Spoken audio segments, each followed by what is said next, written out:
She was broken, bleeding, and alone, trapped deep in the Montana wilderness. A mother German shepherd, once a battlefield hero, now caught in a forgotten steel trap, too weak to stand, yet still strong enough to protect her only pup. And then came a little girl, just 8 years old. No weapons, no training, just pigtails, scraped knees, and a heart wide enough to carry the weight of a life. What happened next will make you cry and believe in second chances all over again. Because this isn't just a rescue story. It's a story about trust given in the final hour, a pup handed over with a tear and a plea. Please, save him. Before we begin, tell me, where are you watching from? Drop your country in the comments. I want to see how far Captain's story travels. And if you believe that animals deserve more than pain, if you believe love still wins, hit that subscribe button. What you're about to hear may change how you see courage, forever.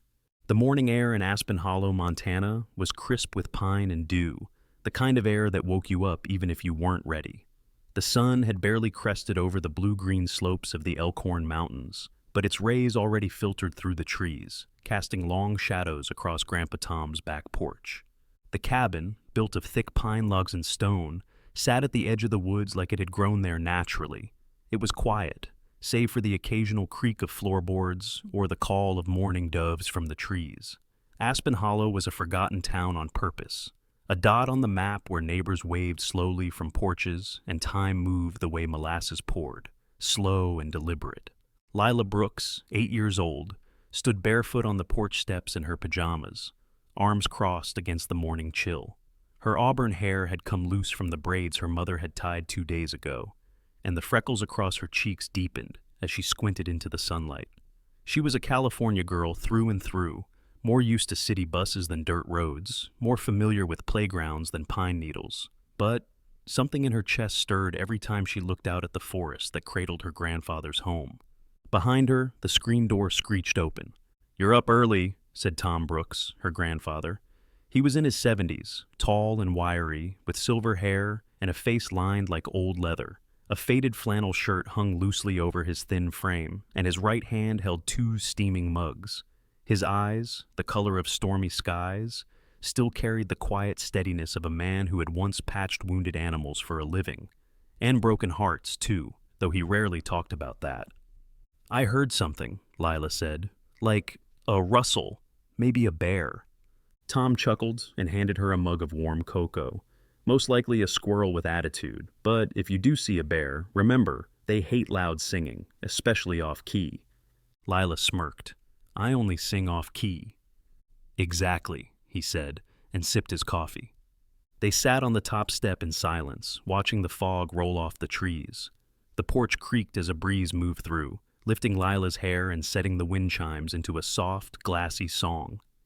"Why did Mom send me here?" Lila asked finally, tracing the rim of her mug. Tom didn't answer right away. "She thought the mountains might be good for your heart," he said, and I agreed. "She said it's because I need space to think," Lila muttered. "But I think she just needed space from me." Tom's gaze didn't flinch. "Sometimes the people we love are just trying to keep from breaking, honey. Doesn't mean they love us any less."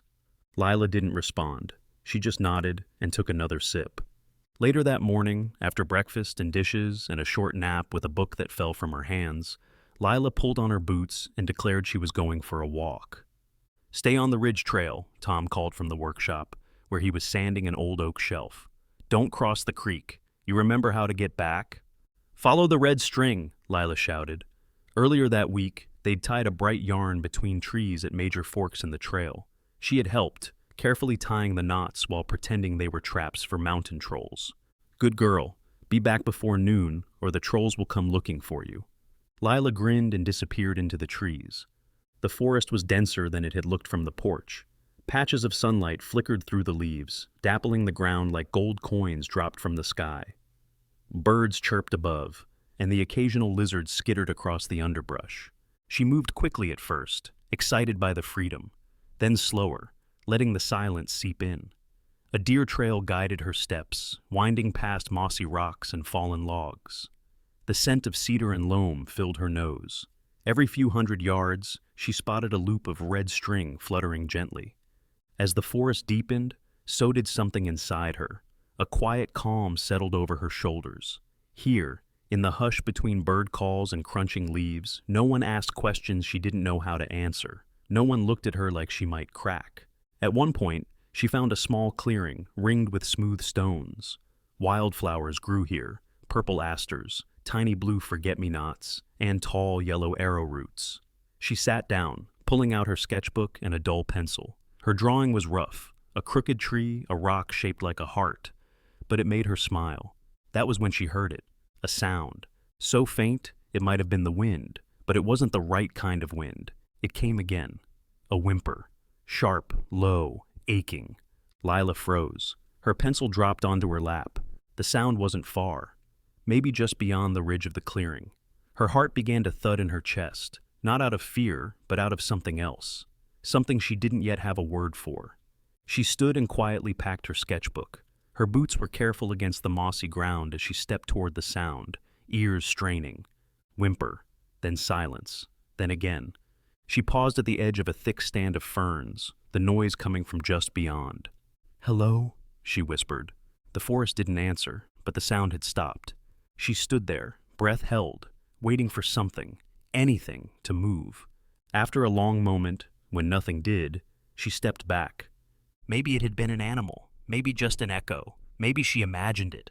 But as she turned back toward the red string trail, something told her this wasn't over, that the forest was keeping a secret, one it hadn't decided if it wanted to share. The forest had grown quieter, like it too was holding its breath. Lila's boots moved carefully over the moss and gnarled roots, her ears tuned to that strange, aching sound. Neither bird nor wind, but something deeper. A whimper, soft and wet, like the sound of a secret breaking open. She followed it past the wildflowers, through a thick screen of ferns, and down a narrow incline where light barely touched the ground.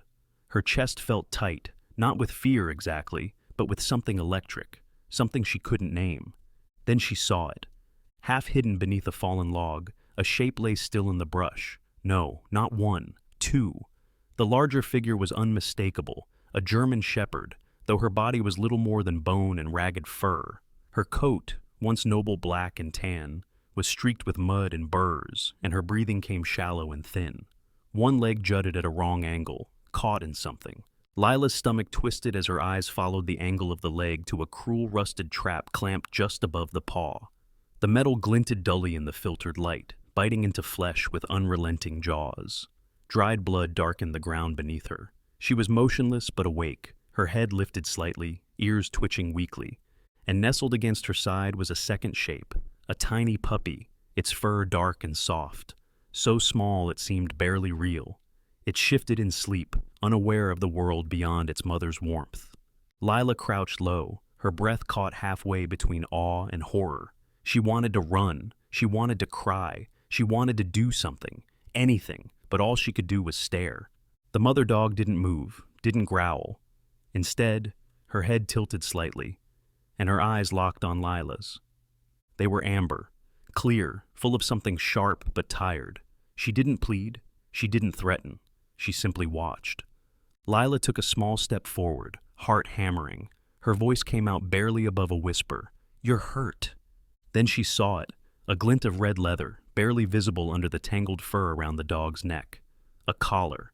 She leaned in just far enough to make out the dull brass tag hanging from it, scratched and worn with time. There was a name, just one word engraved. Captain. Lila said it aloud without meaning to. Captain.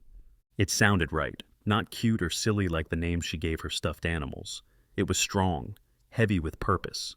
Captain blinked slowly. A response? Lila's eyes filled with tears. She hadn't even realized she'd started crying. The puppy stirred again, mewling softly. Captain turned her head just enough to nudge the pup with her nose. It wasn't a command. It wasn't fear. It was a gesture. One Lila didn't fully understand, but felt in her bones. The wind shifted, stirring the trees. Somewhere far above, a raven called out into the sky. Lila stood very still. She wanted to rush in, to pull open the trap, to pick up the puppy and run. But something told her, this moment wasn't ready to end, not yet. She took one small step back, her eyes never leaving Captain's. "I'll be back," she whispered. Captain didn't respond, but her eyes stayed on Lila, amber and unreadable, as if measuring whether the child before her was worthy of the trust she hadn't given anyone in a very, very long time. Meanwhile, across town, Maggie Cole hunched over the wooden table in the dusty archives room of Aspen Hollow's tiny library. The space smelled like mildew and mouse traps, and the overhead light buzzed faintly. She wore her usual denim jacket, frayed at the collar, with her notebook splayed open beside her. Her blonde hair, usually twisted into a neat bun, had half fallen across her cheek, but she didn't notice. She flipped through yellowed folders and forgotten records with calloused fingers. Most of what she found was nothing. Local zoning disputes, hunting licenses, outdated trail maps. But then her eyes caught something. A worn olive green envelope, military issue, peeking from beneath a stack of Forest Service notices. On it, K-9 Unit, 75th Ranger Regiment, FOB Chapman. Handler, Lieutenant Andrew Salter. K-9, Sergeant Hope. Call. Sign, Captain. Maggie's hands froze. Inside were copies of deployment records, vet forms, and one wrinkled report from May 22.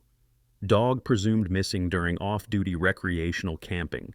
Extensive search unsuccessful. Location, Elkhorn Range, Montana. She sat back in stunned silence. Captain! She whispered the name to herself and glanced toward the small window where the forest pressed close to the town's edge. I knew you weren't just a myth, she murmured, fingers tightening on the folder. Now I just have to find you. The air around the forest clearing stood still, as if nature itself were watching. Lila knelt slowly, the moss damp beneath her jeans. Her eyes remained fixed on the mother German shepherd, Captain, whose breath came in slow, shallow waves. Blood had soaked into the earth around her paw, where the rusted trap bit deep into bone and tendon. Her body trembled with exhaustion, but her amber eyes never left Lila's. They were steady, unwavering, full of something ancient and sorrowful. Lila bit her lip hard to stop it from quivering. She didn't know what to do, but doing nothing felt worse. I'm going to help, she whispered. Her voice shook. She took off her jacket, laid it on the moss, and crawled forward. The puppy, small, black, and tan like a curled-up shadow, let out a soft squeak when Lila gently reached toward it. Captain flinched, but didn't snarl. Her body tensed as Lila carefully picked up the pup, its round belly rising and falling in a sleepy rhythm. Lila held the puppy close to her chest, one hand beneath its fragile body. It nuzzled instinctively at her sweater, eyes still shut to the world. You're okay, she murmured. I've got you. Then Lila turned to the trap. Her stomach churned as she examined it, jagged metal springs locked tight, rusty with age. She recognized the mechanism from pictures in one of Grandpa Tom's wildlife books. This wasn't a modern restraint. This was a relic, illegal and cruel. She placed the puppy back inside her jacket, snug against her chest, and set her hands on the trap's spring-loaded sides. It was cold, unyielding. She took a breath and pushed. Nothing. She braced her knee against a root and pushed again, harder. The metal creaked slightly. Captain whimpered, a soft, agonized sound that made Lila's arms shake. I'm sorry, she cried. I'm trying. One more push. Her hand slipped, and she fell backward into the moss, her palms burning. Captain lifted her head, barely, and looked at her, not with blame, but with something deeper. Acceptance. It was then that Lila understood. This wasn't just about pain or freedom. This was about trust. About the decision Captain had made when she hadn't growled, when she hadn't moved, when she let Lila take the pup. That moment had been her choice. She was asking for help, and she was giving everything to save her baby. Lila nodded through her tears. I'll get help, I swear. She wrapped the jacket tighter around the puppy, turned and ran, branches whipping against her face, twigs snapping beneath her boots. She didn't stop to breathe. Her feet barely touched the forest floor. Her lungs burned, but she didn't slow down. The puppy whimpered softly, but Lila clutched him tighter and whispered over and over, It's okay, it's okay. We're going to save her. We're going to save her. Across town, in the community room of the American Legion Hall, Maggie Cole leaned over a table covered in notes, newspaper clippings, and 2 faded military files. She wasn't alone. Beside her sat Stanley Greer, a retired Army logistician in his late 60s, with a soft gut, a stiff neck, and a brain like a filing cabinet. His glasses rested low on his nose, and he spoke with the careful cadence of a man used to being asked things others forgot. "Here," he said, tapping a file, "K9 Sergeant Hope, Afghanistan, 2009 through 2012. She served under Lieutenant Andrew Salter, 3 tours, never wounded until the 3rd deployment. Took shrapnel to the shoulder during an ambush in Kandahar, saved the whole squad." Maggie's brow furrowed. "That's the same injury listed in the retirement notes?" Stanley nodded. "Right shoulder never healed right. Couldn't return to active duty. Salter adopted her after discharge. I remember because she was the last dog out of that unit still alive." "And then went missing," Maggie added, flipping the page. "No press, no medal, just vanished." He sighed. "It happens. These dogs don't always get the thanks they deserve." Maggie looked at the grainy photo of Captain, back when she was still called Hope. Upright, proud, sitting between a row of soldiers. One hand rested on her back, Salter's probably. "She saved 5 men that day," she whispered, "and no one talks about it." Maggie's eyes narrowed. "Well, I will." By the time Lila burst through the tree line behind Grandpa Tom's cabin, the sun was dipping lower in the sky, casting long shadows over the porch and the dry garden beds. Her cheeks were scratched, her hair wild, and tears streaked the dirt on her face. She stumbled toward the workshop, where Tom was fixing the hinge on an old barn door. "Grandpa!" she screamed. Tom turned fast. When he saw her, and the way she cradled the bundle in her arms, he dropped his tools and met her halfway. "She's hurt!" Lila gasped.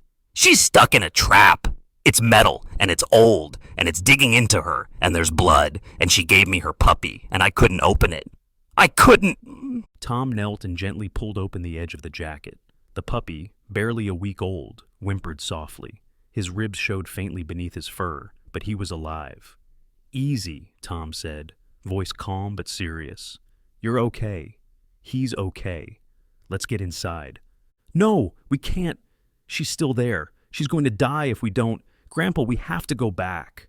Tom looked into her eyes. What he saw there wasn't a child's panic. It was something else. The weight of responsibility, of having been trusted with a life. He stood. "Okay, let's go get her." The headlights of Grandpa Moom's old Ford truck cut through the forest shadows like twin lanterns, bouncing against branches and rocks as the tires crunched over the narrow dirt trail. It was nearly 9 p.m. The Montana sky had turned to a deep slate blue, with stars slowly piercing the darkness like cautious watchers. Lila sat in the passenger seat, cradling the puppy in a blanket on her lap. Her eyes were red and puffy, but wide with focus. She hadn't said a word since they left the cabin, just stared out the window, clutching the pup like it was her only tether to the moment. Tom drove with both hands on the wheel, knuckles tight. The man, though wiry and tall, moved with the quiet precision of someone used to emergencies. Decades ago, he had delivered cabs during blizzards and stitched up deer hit by snowplows. He hadn't expected to be hauling rescue gear into the woods again, but when his granddaughter looked at him with that kind of fire in her eyes, he didn't hesitate. Behind them, in an old red Subaru with a faded bumper sticker that read, "Rescue, Respect, Repeat," came Rachel Black, the town's only licensed wildlife officer. Rachel was in her late 40s, stout and strong, with olive-toned skin and dark curly hair pulled back under a worn baseball cap. She had a gruff exterior, preferred animals to people, and rarely smiled, but she'd shown up within 20 minutes of Tom's call, loading traps, bolt cutters, and a field stretcher into her trunk. Lila hadn't met Rachel before, but she trusted her instantly when the woman knelt beside the puppy and said, "We'll get your mama home, little guy." The third vehicle in the convoy was driven by Maggie Cole, whose instincts and camera never rested.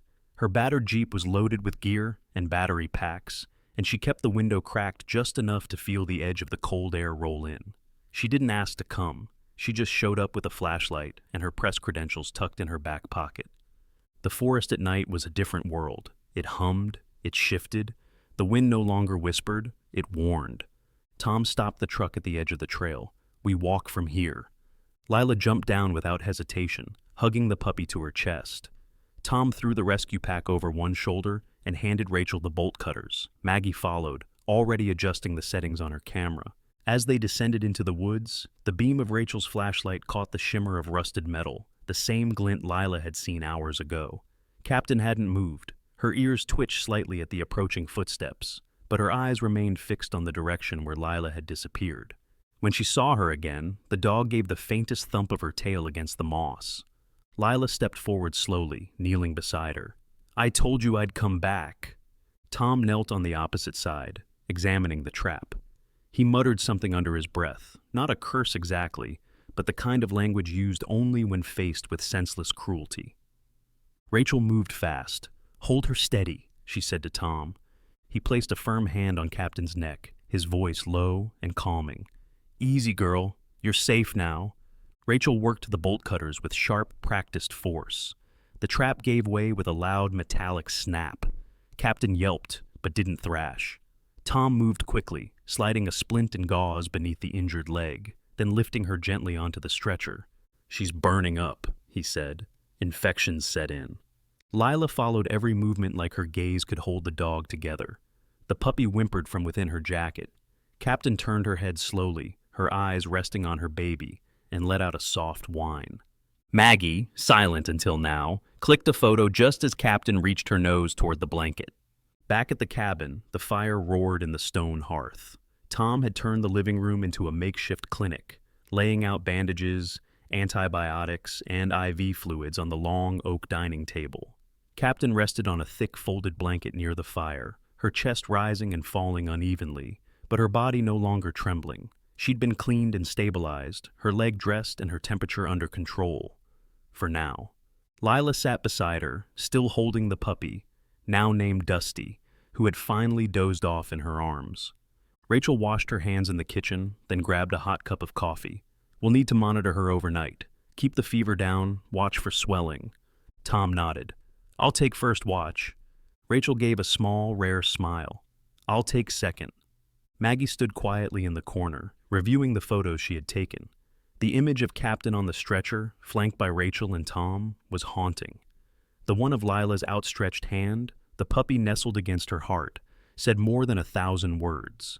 She tapped her phone's screen, uploading the first photo with the caption, "She didn't cry for herself, only for her baby." Tonight in Aspen Hollow, a retired war dog fought her last battle and won. By midnight, the post had already begun to spread. Retired veterans commented with salutes. Former handlers shared stories of their own dogs. Rescue volunteers offered to send supplies. The internet, often so quick to mock or forget, had paused for something pure, a mother's sacrifice, a child's promise, and a dog's courage. The fire in Tom's living room had died down to soft embers, casting an amber glow across the wooden walls and floorboards. Rain tapped faintly on the window panes, one of those late spring drizzles that came and went in whispers, never fully committing to a storm. Lila sat cross-legged on a folded quilt next to the hearth, Dusty asleep in her lap, his tiny breaths warming the crook of her arm. Captain lay just 2 feet away, her head resting on a rolled towel, her leg bandaged and splinted, an IV tube taped gently along her flank. She was asleep, but not deeply. Her ears twitched at every creak of wood or shift in the fire. Tom sat nearby in his worn leather armchair, glasses perched on his nose as he read through a veterinary reference book he hadn't opened in years. Though the print was small, he didn't complain. His focus was absolute, the kind of focused silence that told Lila not to interrupt unless something mattered. It was Maggie who broke the quiet. She entered softly, still damp from stepping outside to make a call, her camera hanging around her neck like a talisman. Her boots were muddy, her jacket half-zipped. Her expression was unreadable. "I got an email," she said, "from a man named Jackson Vale." Tom looked up. Lila blinked. Even Captain's eyes fluttered briefly open. Maggie pulled her phone from her pocket, thumbed through her inbox and read, "My name is Jackson Vale. I was the canine handler for Hope, call sign Captain. We were separated during a camping trip last spring in Montana. I've never stopped looking. If you really found her, I need to know. She saved my life more times than I can count." She lowered the phone. He sent 2 photos. One's from Afghanistan, Captain sitting next to him on a Humvee, the other's from a lake in Montana. She's got the same collar. Lila felt a chill crawl up her spine, not from fear, but the way stories sometimes felt when they started making sense all at once. Did he say anything else? Tom asked. Maggie nodded. He said Captain took shrapnel during a mission, right shoulder. She wasn't supposed to survive, but she did. No medal, no parade, just a quiet discharge and a spot on his living room floor. Lila glanced at Captain's bandaged leg, then at her still form. She's not just brave, Maggie added. She's a veteran. Tom leaned back in his chair, eyes tired but thoughtful. That explains the discipline. She let Lila approach her pup. Most dogs wouldn't, not in that much pain. She didn't growl once, Lila whispered. They all looked at Captain. For a long moment, the room held its breath. Then the dog stirred. She shifted, her hind legs curling tighter, her muzzle twitching as if from a dream. Her eyes opened, and this time they focused. On Lila. The girl leaned forward slowly. "Hey, Captain," she said softly, one hand resting protectively over Dusty. "You're home now?" Captain's gaze moved to the puppy, then back to Lila. And then, for the first time since her rescue, she tried to rise. Tom moved quickly, placing a firm hand on her shoulder. "Easy now, girl. You've got a long road ahead." Captain gave a soft whine and sank back down, but her head tilted, stretching just enough to sniff the blanket in Lila's lap. Dusty stirred at the sound of his mother's breath and gave a tiny yip in reply. Lila leaned forward and held the puppy out. Captain didn't move, didn't lick him, didn't whimper, but her eyes softened, her breathing slowed, and finally her tail gave the faintest twitch. "She knows he's safe," Lila said, almost in awe. "She wouldn't rest until she knew that," Tom murmured. Maggie, meanwhile, stepped into the hallway, phone already in hand. She typed quickly, composing her reply to Jackson Vale. "Yes, we found her. She's injured but alive. She saved a child's heart the same way she once saved your life. She's in good hands now. Would you like to come see her?" She hesitated before hitting send, then tapped the screen and waited. In the kitchen, Tom prepped a new round of antibiotics. His hands, though older, still moved with practiced grace. Lila followed, carrying Dusty bundled in a towel like a sacred artifact. "Will she remember him?" she asked. Tom smiled slightly. "Dogs don't forget family, especially not mothers. I think she remembers more than that." "What do you mean?" Lila looked back toward the fireplace. "The way she looked at me, the trap, the puppy. I think she's used to danger and pain. She didn't panic, she just protected." Tom paused, then nodded slowly. "That's what soldiers do." The next morning was gray with fog, the trees barely visible beyond the front porch. Captain slept deeply now, her paw bandage freshly changed, her IV fluids nearly empty. Dusty lay beside her, his small body curled into the hollow of her chest, rising and falling with hers. Maggie uploaded another blog post just before dawn. The headline read, "Hope Found, the soldier dog who survived war, wilderness, and motherhood." Within hours, her inbox filled with hundreds of comments, some from veterans, others from handlers, and many from people who'd never known anything about military dogs until that morning. There were offers to help, to donate, to drive across states just to say thank you. One message simply read, "She saved them. You saved her. Tell her we remember." Captain didn't read any of it. She didn't need to. All she needed was to see Dusty safe, and the girl who had kept her promise. The sky over Aspen Hollow was overcast, painted in soft grays and muted golds that turned the mountains into silhouettes. The air held a gentle hush, as if the whole town was waiting for something it didn't yet have words for. At the edge of the pines, the Brooks cabin stood calm and worn, its chimney puffing ribbons of smoke into the crisp morning. Inside, the fire crackled softly in the hearth.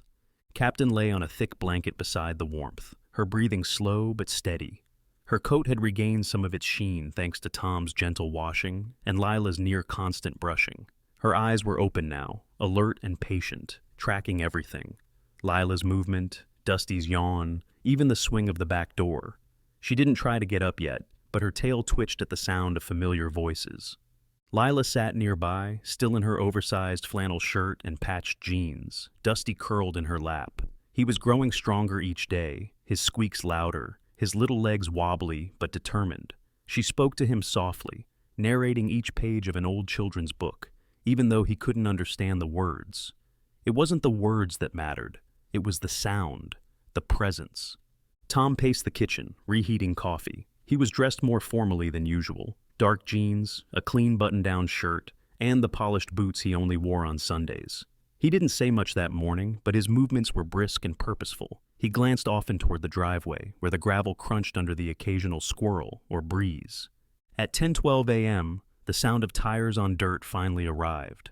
A black SUV rolled slowly up the path and stopped in front of the cabin. The door opened. Jackson Vale stepped out. He was in his early 40s, tall and broad-shouldered, with a soldier's bearing softened slightly by time. His hair was buzzed short but streaked with gray, and a beard framed his angular face. He wore a plain olive jacket and dark jeans, but there was something about the way he moved, precise, steady, that made it clear he was still a man of discipline. Maggie greeted him on the porch, her voice low and reverent. She'd arrived an hour earlier with her camera, notepad, and a nervous sort of energy she rarely let show. She'd spent the last few days fielding media requests and deflecting reporters who wanted to turn the story into something cheap and viral. But this was sacred. She wasn't there to capture a moment. She was there to witness it. Jackson removed his cap as he approached the door. His jaw clenched as he stepped inside. The scent of cedar ash and damp fur hit him instantly. He paused just inside the threshold, eyes adjusting to the dimmer light. Then he saw her. Captain didn't move at first. Her ears twitched. Her nostrils flared. Jackson dropped to one knee.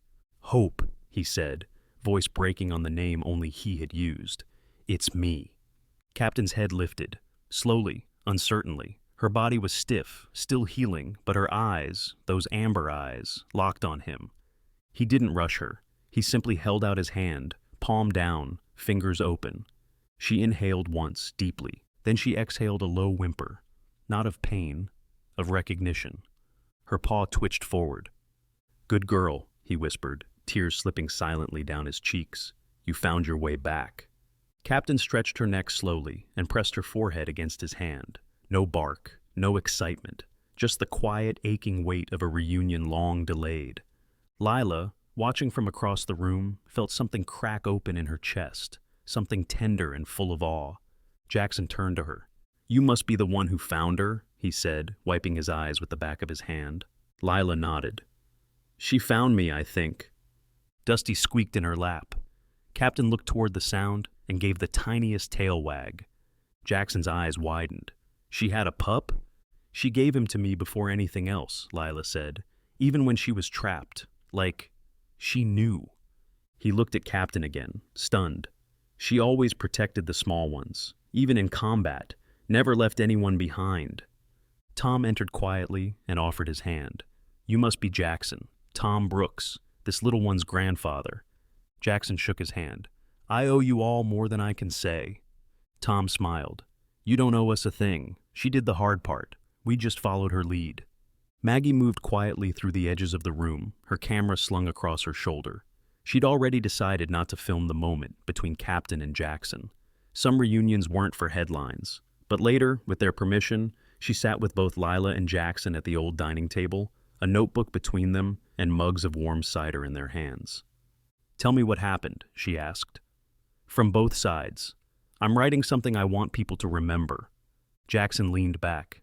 Captain was more than a dog. She was our scout, our ears, our calm in the fire. We were ambushed twice in 1 week. She detected the IEDs both times. One of them was 3 feet from where I was standing. He looked down at the floor for a moment. "I thought I lost her on that camping trip. One moment she was chasing a sound, the next she was gone. I searched for weeks." "She stayed near the edge of the woods," Lila added. "I think she was looking for you, even while raising her pup." "She raised him while wounded," Jackson said, shaking his head. "Of course she did." Maggie smiled gently, scribbling notes. "And the title?" Lila tilted her head. "For the article," Maggie said. "I was thinking, the dog who gave her pup to a child. Does that feel right?" Lila smiled. "It's what she did." Captain, from the hearth, gave a low sigh and rested her head on Dusty's back. Peace at last. The morning after the reunion, the cabin was filled with a rare kind of silence, warm, content, and tinged with purpose. Light filtered through the lace curtains in Tom's kitchen, catching the motes of dust that danced like quiet confetti. Captain lay curled near the hearth, Dusty tucked snugly against her chest. Jackson sat on the front porch sipping coffee, eyes fixed on the horizon. He hadn't said much since the night before, but the set of his shoulders was lighter. Tom Brooks stood near the window, arms crossed, staring out at the old barn that slouched at the edge of his property. The roof had bowed under last winter's snow, the paint flaked into the grass like rust-colored confetti. Once it had housed feed, tools, and a tractor now long gone. Now it sat hollow, silent, except for the whisper of wind between warped slats. But this morning it stirred something in him. It had begun as an idea the night before, while he watched Captain and Dusty sleep. A space, safe, warm, welcoming, for animals like them, the forgotten, the wounded, the survivors. By noon, the idea had teeth. "I'm gonna do it," Tom said aloud. Jackson looked over. "Do what?" "I'm turning that barn into something useful. A vet clinic, free care for animals in need, especially old service dogs. Maybe call it..." He paused, then nodded to himself. "Valor's Rest." Jackson blinked, then smiled, slow and deep. "That's a damn fine name."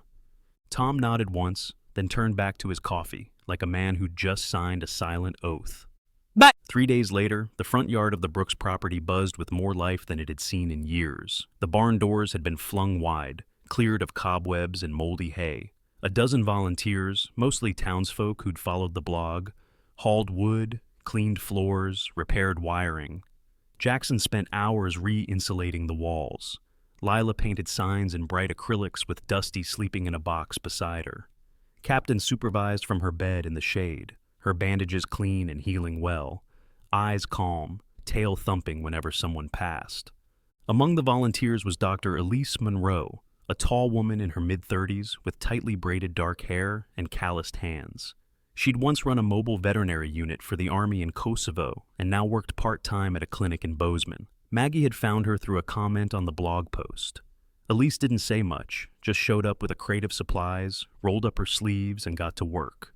She knelt beside Captain the moment she arrived, checking her vitals with efficient gentleness. "You've been through hell, haven't you?" she murmured. "But you're not done yet, not even close." Inside the barn, old stalls became exam rooms. The loft, once home to swallows and raccoons, was cleared and converted into a quiet recovery nook with soft bedding and shelves of donated supplies. Someone brought fairy lights. Another hung a carved wooden sign above the main door, "Valor's Rest," for those who served and loved. Lila's favorite addition was a shelf lined with photographs, framed prints of dogs and their handlers, some old, some new. At the center was a photo Maggie had printed in black and white. Captain, curled protectively around Dusty, with Lila's tiny hand resting gently on her back. It was raw, intimate, unposed, and it made everyone who passed stop for just a breath longer. Meanwhile, Maggie launched something more ambitious.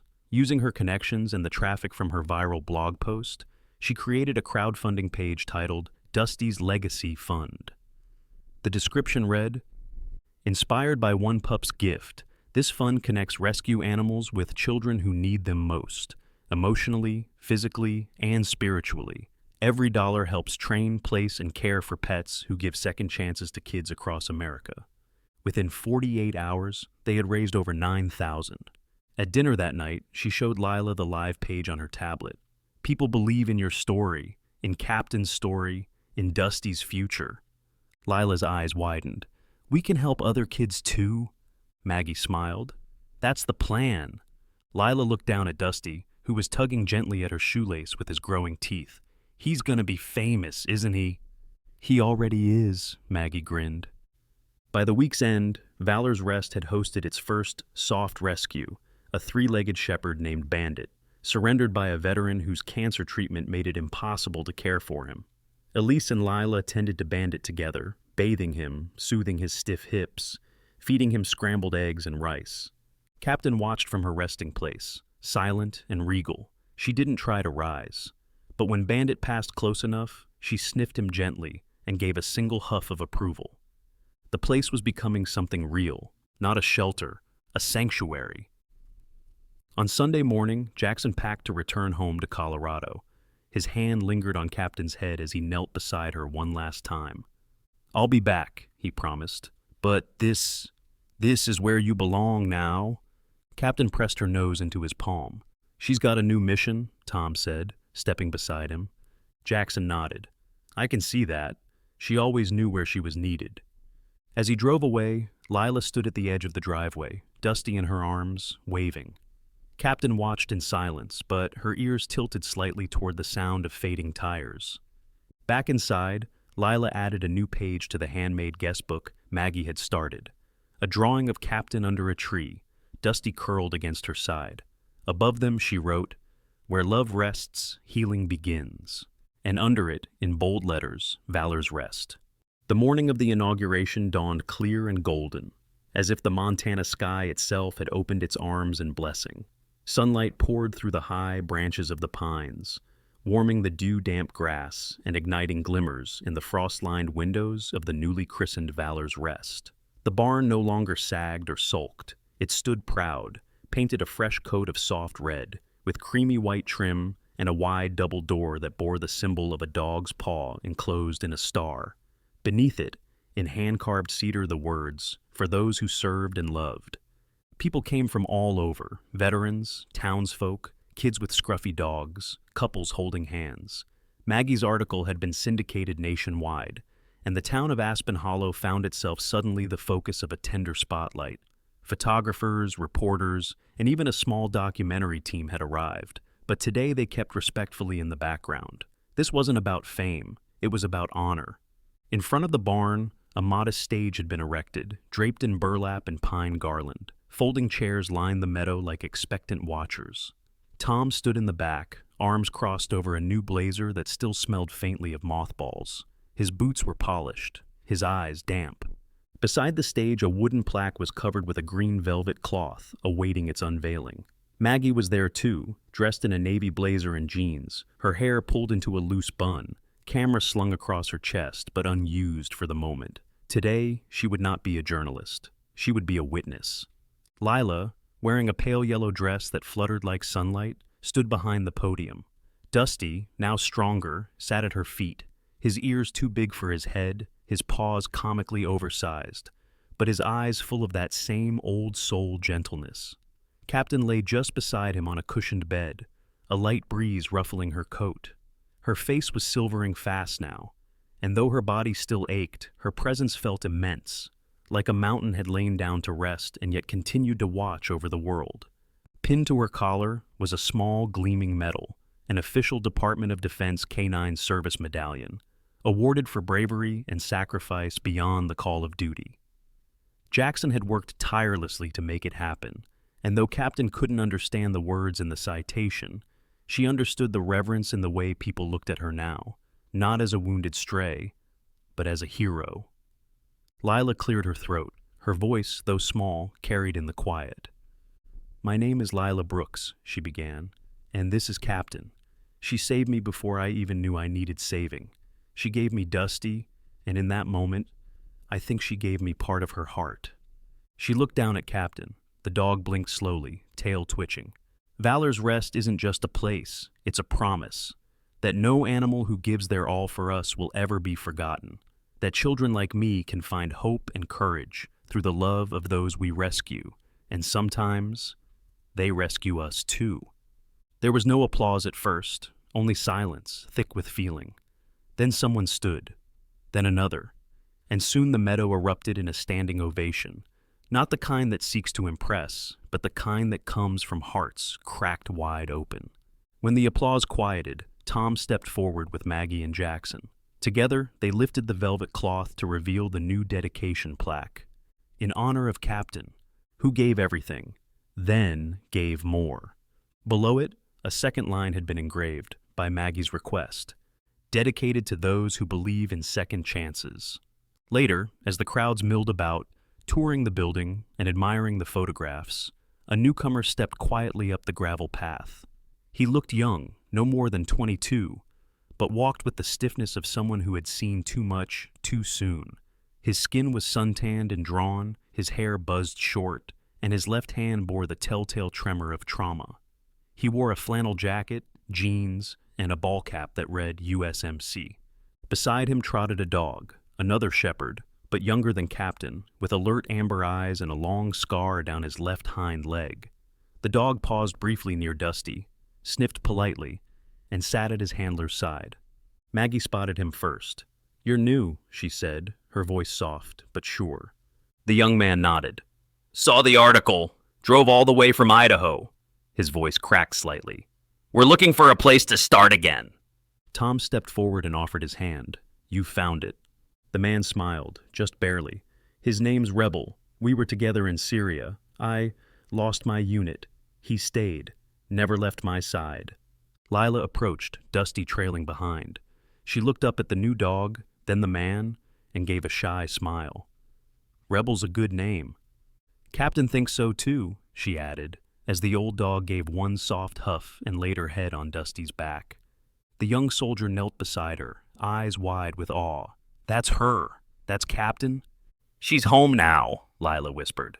He looked at the building, at the field, at the people laughing, crying, hugging, at the hand-carved sign that read Valor's Rest. And slowly, something in him relaxed. The dog leaned against his side. Lila knelt beside Dusty and whispered to him, "Looks like we've got another story to tell." Sometimes, miracles come on four legs and with a broken past. Captain wasn't just a dog. She was a soldier, a mother, a quiet guardian who gave everything and then gave a little more. In a world that often forgets the wounded, whether man or beast, she reminded us that healing begins when love is given freely, not when it's earned. And Dusty, he is proof that even in the coldest woods, in the harshest traps, life can begin again, through the hands of a child, the warmth of a family, and the grace of something far bigger than us. Maybe it was fate, maybe it was faith, but I believe, deep down, that God led Lila to that forest that day, not just to save a dog, but to awaken something in all of us. So, if you're watching this, and you believe in second chances, if you've ever been saved by a small kindness or needed one yourself, if you believe that every soul, no matter how lost, deserves to come home, type Amen in the comments. Share this story with someone who needs to believe again. Subscribe to our channel and be part of a family that honors loyalty, love, and light. And may God bless you, wherever you are, whatever you carry. Because miracles still happen. Sometimes they even have fur.